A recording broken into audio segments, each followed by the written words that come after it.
Пленные, я скажу, что погрузили в машину. The fighting situation in eastern Ukraine has again shown a significant escalation. Several battlefield reports indicate that units of the Azov brigade, along with other Ukrainian forces, are now occupying and strengthening positions in the Pokrovsk-Kostiantynivka sector, an area that has long been a key route for Russian troop movement and supply in Donetsk Oblast.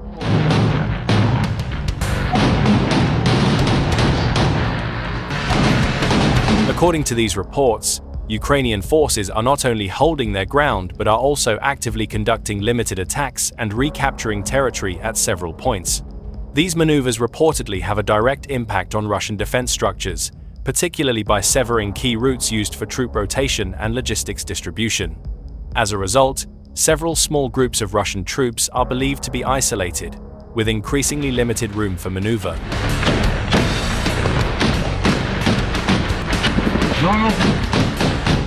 In the Dobropilya sector, located not far from Pokrovsk, the intensity of fighting is also reportedly increasing.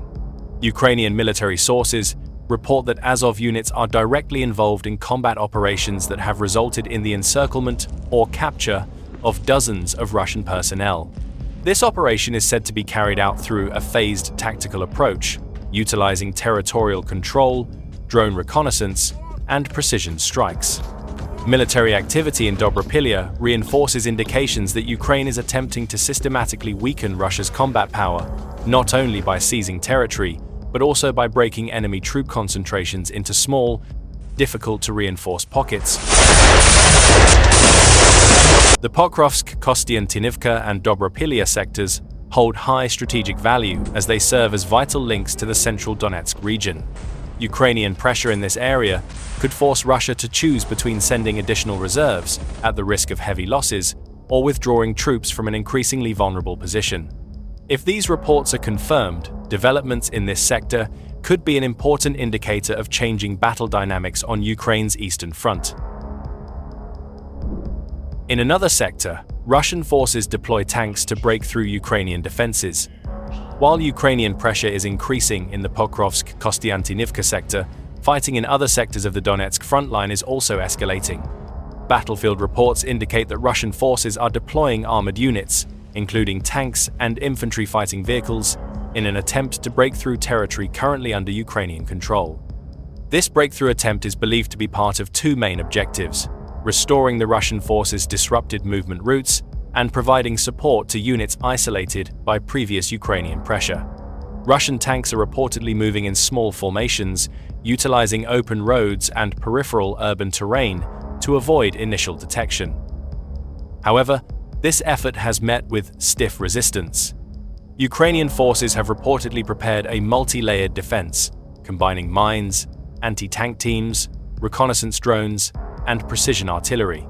In several incidents, Russian vehicles attempting to advance were forced to stop or turn around after being detected and targeted by fire. Military analysts assess that the use of tanks in confined terrain and under drone dominance poses a high risk to Russian forces. Without adequate air and infantry cover, armored vehicles are vulnerable to long-range attacks and surprise flanking attacks. This Russian breakthrough attempt demonstrates that Ukrainian pressure has forced Moscow to take risky measures to maintain momentum in some sectors. Failure to break through not only means material losses, but also further narrows Russia's options for stabilizing the front line. With fighting still ongoing in several areas, the dynamics in these sectors demonstrate that the conflict in eastern Ukraine is now entering a phase of endurance, logistics, and tactical adaptability, where small mistakes can have significant consequences on the battlefield. Several Russian armored vehicles, including tanks and IFVs, are reportedly moving from the east and southeast to pressure Ukrainian positions. This maneuver is believed to have a dual purpose: to distract Ukrainian forces and create a relief corridor for Russian units trapped by the cut in supply lines.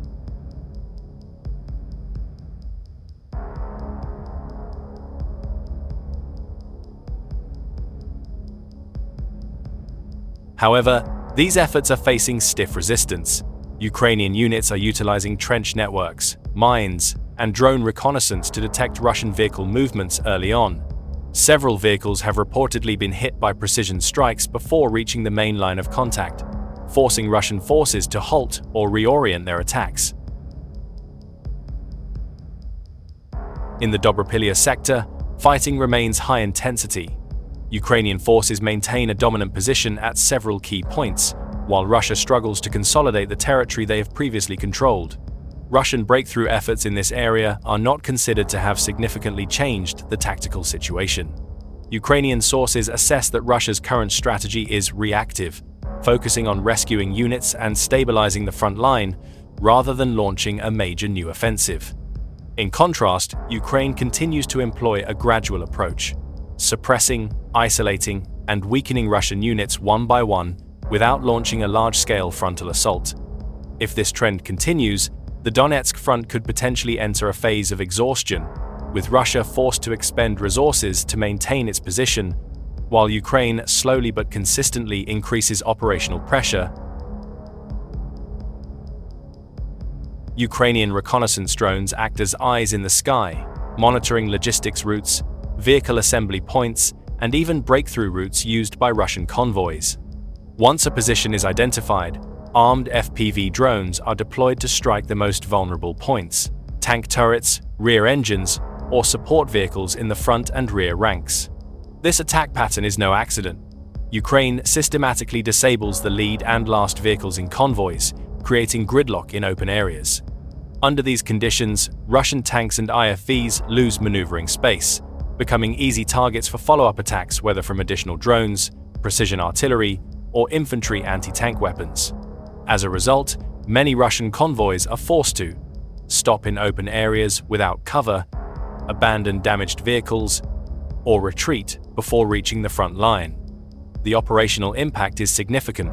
Tanks, which were supposed to spearhead a breakthrough, have instead become a logistical burden, draining time, ammunition, and personnel. Beyond the physical losses, the psychological impact is also significant. Russian vehicle crews are reportedly reluctant to move during the day due to the constant drone threat. Ukraine is exploiting this situation to defend territory with fewer troops, but with high efficiency. Drone dominance has transformed the Donetsk battlefield, making the movement of conventional Russian armor increasingly risky and costly. In this context, the failure of the Russian tank convoy is not simply a tactical issue, but an indicator of the changing nature of warfare, from steel to sensor and drone-based precision warfare.